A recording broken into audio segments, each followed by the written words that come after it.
پایا وَإِذَا ضَرَبْتُمْ فِي الْأَرْضِ فَلَيْسَ عَلَيْكُمْ جُنَاحٌ أَن تَقْصُرُوا مِنَ الصَّلَاةِ، اے مسلمانوں جب تم زمین میں سفر پر نکلو تو تم پر کوئی گناہ نہیں ہے، کوئی تم پر گرفت نہیں ہوگی اگر تم کم کر لو نماز میں، کمی کر لو، قصر کر لو۔ ان خفتم ان یفتنکم الذین کفروا، اگر تمہیں یہ اندیشہ ہو کہ تم کو فتنے میں مبتلا کر دیں گے کافر لوگ، یعنی یہ کہ اگر نماز پوری پڑھی جا رہی ہے، اہتمام سے پڑھی جا رہی ہے، تو دشمنوں کو موقع مل جائے گا کہ وہ آ کر حملہ آور ہو اور تمہیں شدید نقصان پہنچائے۔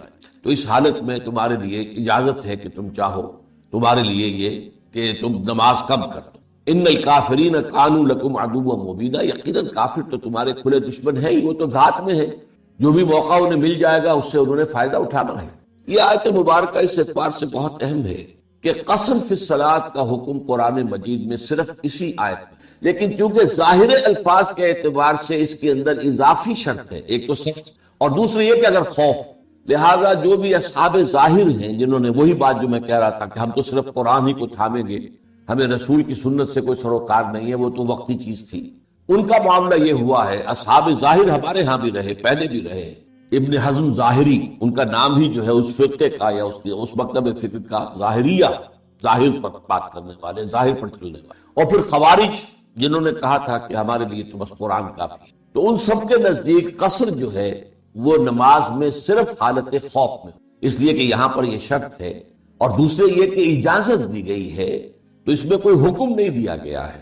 فَلَيْسَ عَلَيْكُمْ جُنَاحٌ، کوئی حرج نہیں ہے، تم پر کوئی گرفت نہیں ہوگی، کوئی ملامت نہیں ہوگی، تمہیں پر کوئی گناہ نہیں آئے گا اگر تم کمی کر لو نماز میں۔ قصر کہتے کم کرنا، قصور آپ کی طرف سے جو کمی رہ گئی ہو، تقصیر اسی سے بنا ہے، تقصیر کی میں اپنی تقصیر کی معافی چاہتا ہوں، مجھ سے جو کمی رہ گئی ہے میں اس کی معافی چاہتا ہوں۔ قصر، تو یہ جو لفظ ہے کسر، کاف اور سین کے ساتھ آئے گا تب بھی کسی چیز کی کمی ہونا ہے، کسر ہے، کسر اور ان کے ساتھ، تو یہ یوں سمجھیے کہ حکمت لغہ جو ہے، زبان کی جو حکمت ہے کہ الفاظ قریب قریب کے جو ہوتے ہیں، خصر، خے سین رے یہ بھی، اور خا صاد را خصر یہ بھی جو ہے، یہ تمام کی تمام اختصار، کم کرنا، مختصر کر دینا۔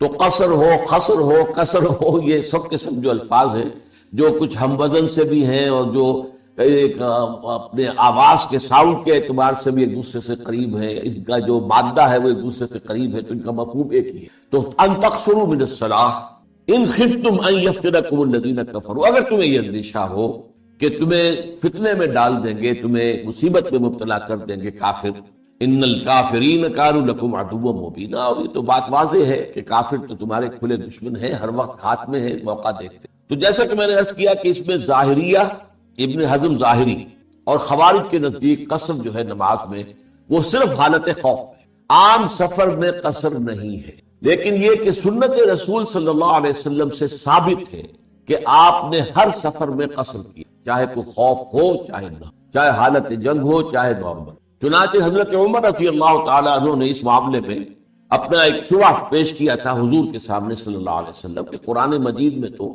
یہ ایک رعایت ہے، اور نمبر دو یہ کہ اس کے ساتھ شرط جو دوسری ہے، سفر بھی ہو اور سفر کے ساتھ خوف، حالت خوف ہو، دشمن کی طرف سے اندیشہ ہو۔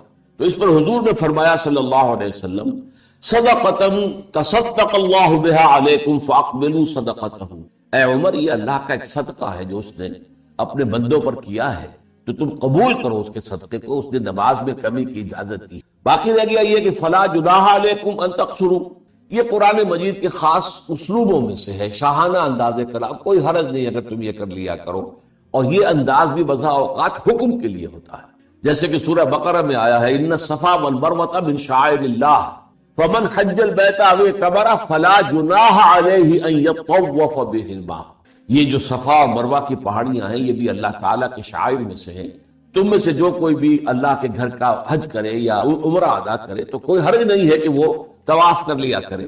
اب یہاں پر بھی کوئی حرج نہیں ہے کہ الفاظ کہے، لیکن یہ واجب ہے، یہ یوں سمجھیے کہ جو واجبات ہیں، جو بھی حج کے مناسک ہیں اور جو عمرے کے واجبات ان میں شامل ہیں، تو یہ قرآن مجید کا ایک شاہانہ انداز ہے اللہ تعالیٰ، جیسے کہ لعل کے بارے میں نے کہا کہ جیسے بادشاہ کسی سے کہے ہم تمہیں فلاں مہم پر بھیج رہے ہیں فلاں جرنیل کو، اور اگر تم کامیاب آئے تو شاید کہ ہم تمہیں فلاں صوبے کی گورنری دے دیں۔ اب یہاں پہ شاید جو ہے یہ حقیقی وعدے کے طور پر ہوتا ہے، اگر تم کامیاب ہوئے تو شاہانہ انداز کلام میں یہ شاید جو ہے یہ صرف احتمال کے معنی میں نہیں ہوتا بلکہ یقینی وعدے کے معنی. تو یہ انداز کلام ہے قرآن کا. فَإِذَا ضَرَبْتُمْ فِي الْأَرْضِ، اب جب تم زمین میں نکلو، فَلَيْسَ عَلَيْكُمْ جُنَاحٌ، تو کوئی حرج نہیں ہے تم پر، کوئی گناہ نہیں ہے، ان تقصروا من الصلاۃ، کہ تم کم کر دو نماز کو، قصر کرو نماز میں. ان خفتم ان یفتنکم الذین کفروا، اگر تمہیں اندیشہ ہو کہ تم وہ دشمن جو ہے وہ فتنے میں مبتلا کر دیں گے.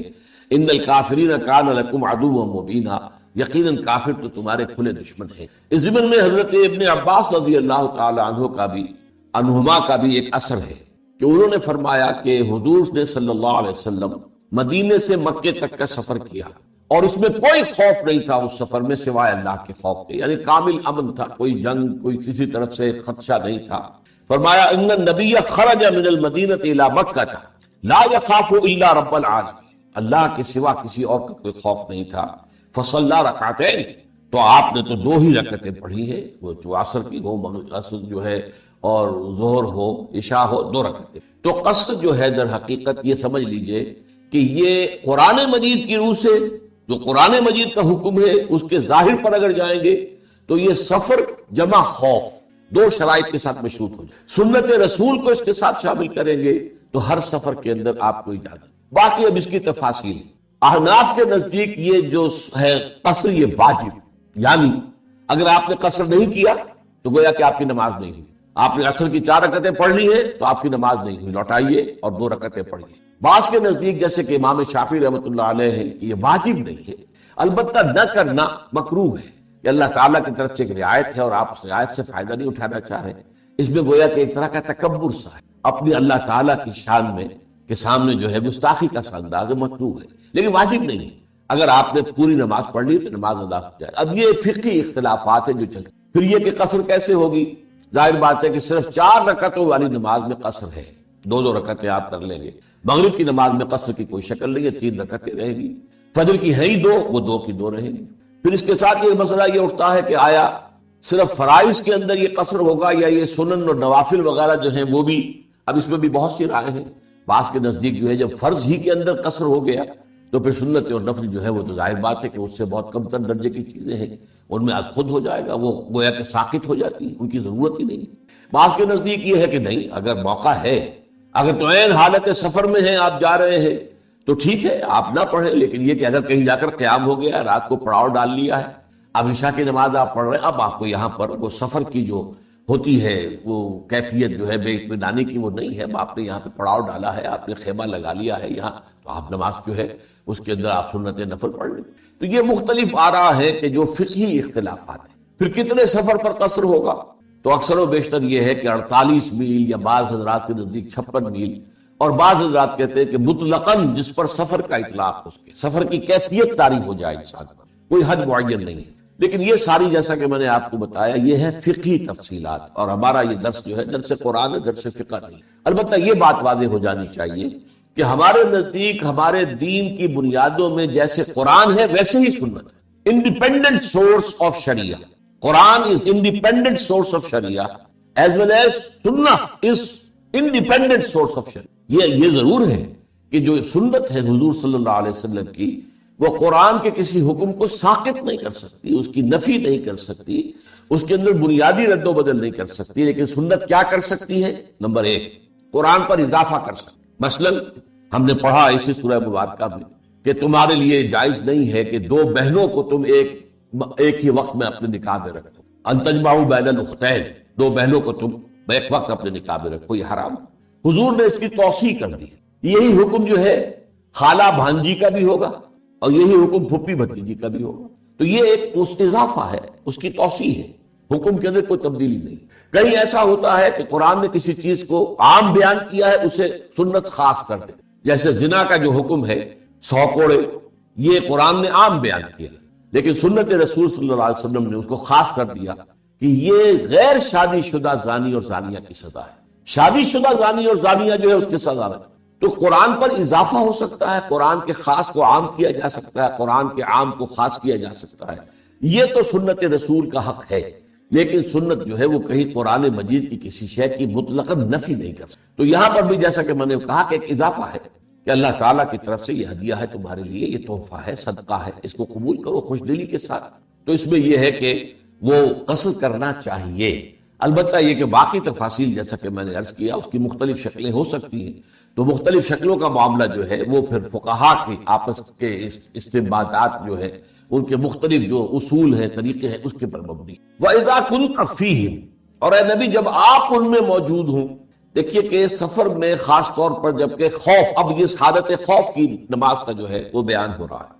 حالت خوف میں یہ بھی ہو سکتا ہے کہ بالکل جماعت جو ہے سرے سے ساقط ہو جائے، نماز ساقط، جیسے کہ غزوہ خندق میں ہوا ہے، نمازیں کئی قضا ہوئی ہیں۔ اگر اس درجے ہے، مارکا برپا ہے، گھمسان کا جو ہے کوئی معاملہ۔ دیکھیے ہر انسان کے وجود کے دو حصے میں نے پہلے دن شاید کچھ بیان کیا تھا۔ ایک خاکی وجود، اور اینیمل بینگ جو حیوان ہے ہمارا، ایک وہ روح ربانی جو اس میں پھونکی گئی۔ آدم میں جب وہ روح پھونکی گئی تب وہ مسجود ملائک بنے۔ فَإِذَا سَوَّيْتُهُ وَنَفَخْتُ فِيهِ مِن رُّوحِي فَقَعُوا لَهُ سَاجِدِينَ۔ دو جگہ آئے تھے قرآن مجید میں ایک شوشے کے فرق کے بغیر، سورہ حجر اور سورہ صاد۔ جب میں اس کو پوری طرح تیار کر لوں اور اس میں اپنی روح میں سے پھونک دوں تو گر پڑنا اس کے سامنے سجدے۔ ہمارا جو خاکی وجود ہے وہ ظلمانی ہے، اور جو ہمارا روحانی وجود ہے وہ نورانی ہے۔ اس کی نسبت کس سے ہے؟ اللہ سے۔ بات سمجھ میں آئی؟ لیکن ہم نے اپنے اس نورانی وجود کو اپنے خاکی ظلمانی وجود میں دفن کیا ہوا، اور محمد الرسول اللہ صلی اللہ علیہ وسلم کا وہ نورانی وجود آپ کے اس خاکی وجود پر اس درجے غالب تھا کہ وہ خاکی وجود معدوم کے درجے میں ہے، لیکن وہ حضور صلی اللہ علیہ وسلم پر اثر انداز نہیں ہو سکتا۔ وہی خاکی وجود ہے جسے ہم نفس کہتے ہیں، نفس غلبہ کر سکتا ہے محمد پر صلی اللہ علیہ وسلم۔ حضور کی شخصیت کی نورانیت نے آپ کی شخصیت کے خاکی وجود کا احاطہ کیا ہوا، ہماری شخصیت کی ظلمانیت نے ہماری اس نورانیت کو گل کیا، دفن کیا ہوا، چھپایا ہوا۔ بس یہ فرق ہے۔ انہیں آپ کہہ لیں نور، صحیح ہے، ان کی نورانیت غالب۔ یہی بات ہے جو حضور نے اس طرح سمجھائی۔ دیکھو ہر انسان کے ساتھ ایک شیطان ہوتا ہے۔ اب کسی صحابی نے بڑی جرت سے کام لیا، پوچھ لیا حضور کہ آپ کے ساتھ بھی ہے؟ ہر انسان کے ساتھ جو کہا، تو انسان تو ہے آپ بھی، جو کہ آپ کے ساتھ بھی ہے۔ آپ نے فرمایا ہے، لیکن میں نے اسے مسلمان کر رکھا۔ بات ختم ہو گئی۔ نفی نہیں ہے، وہ میرے تابع ہے، میرا مطیع ہے، مجھے قدم نہیں پہنچا سکتا، ہے تو صحیح، لیکن نہ ہونے کے درجے میں آ گیا کہ نہیں؟ یہ ہے فرق سارا۔ اور میں یہاں پہ کوٹ کرنا چاہتا ہوں ایک بہت بڑے بریلوی مکتب فکر کے عالم دین، صاحبزادہ، نام میرے ذہن سے ایک دم اتر گیا، فیض الحسن، اللہ تعالیٰ ان کی خطاؤں سے درگزر فرمائے، ان کی مغفرت فرمائے۔ آپ نے سنا ہوگا نا، انہوں نے ایک روز تقریر کی جو میں نے سنی، اور تقریر کہاں کی؟ ساہیوال میں۔ وہاں کا ایک بہت مشہور چوک ہے، مہاجرین، مسجد مہاجرین کہلاتی ہے، وہاں تقریر تھی ان کی، میں نے سنی۔ ان کے الفاظ یہ تھے کہ کیا آپ لوگ ہمیں جاہل سمجھتے ہیں؟ کیا ہمیں عربی نہیں آتی؟ کیا ہم نے قرآن نہیں پڑھا جس میں بار بار یہ لکھا ہوا ہے کہ حضور بشر ہیں؟ حضور بشر ہیں، لیکن اصل میں ہم حضور کی بشریت کو نمایاں کرنے کو سوء ادب سمجھتے ہیں۔ بات سمجھیے آپ نے، اس قدر پیاری بات ہے۔ انہوں نے کہا کہ آپ کے باپ کا نام کیا ہے؟ عبد الرحمان۔ آپ عبد الرحمان کہہ کے پکارتے ہیں انہیں؟ ابا جان۔ ابھی آپ نے وہ آیات سنی، حضرت ابراہیم نے اپنے مشرک باپ کو یا ابت، یا ابت، بڑا پیارا ترجمہ کیا، ابا جان، ابا جان۔ کیا نام لیں گے؟ آپ کے باپ کا نام ہے، نام نہیں لیتے آپ، کیوں؟ ادب کی وجہ سے۔ اسی وجہ سے ہم در حقیقت حضور کی بشریت کو نمایاں کرنے کو سوء ادب سمجھتے ہیں، ورنہ کوئی ہم جاہل ہیں، ہمیں عربی نہیں آتی، ہم نے قرآن نہیں پڑھا، جانتے ہیں کہ وہ بشر۔ بات سمجھ میں آئی؟ کتنی آسانی سے مسئلہ حل ہوتا ہے، بشرطے کہ نیت حل کرنے کی ہو۔ آخر آمنہ کے بیٹے ہیں، عبداللہ کے بیٹے ہیں، عبد المطلب کے پوتے ہیں، بچپن آپ پر گزرا ہے، لڑکپن آپ پر گزرا ہے، نوجوانی آپ پر آئی ہے، جوانی آپ پر آئی ہے، شادی آپ نے کی ہے، اولاد آپ کی ہے۔ کون بے وقوف احمق ہوگا کہ جو آپ کی بشریت کا انکار کرے؟ لیکن یہ کہ جس طریقے سے اس کو بیان کیا جاتا ہے وہ ایک مسئلہ بن گیا اختلافی، وہ رد و قضا اور کھینچ تان۔ اور اس میں بھی سمجھ لیجئے مثلکم پر جو ایمفیسس بعض حضرات دے دیتے ہیں اپنے توحیدی، جو ان کے اندر ایک مزاج ہے، اللہ تعالیٰ ان کے مزاج کو اور پختہ کرے، لیکن اس میں بھی مبالغہ کیا جاتا ہے۔ ایک حدیث مجھ سے سنیے جس میں حضور نے مثل کا انکار کیا۔ مثلکم کا مطلب اگر کسی نے یہ سمجھا کہ بالکل ہم جیسے ہیں تو بہت بڑی مغالطے میں۔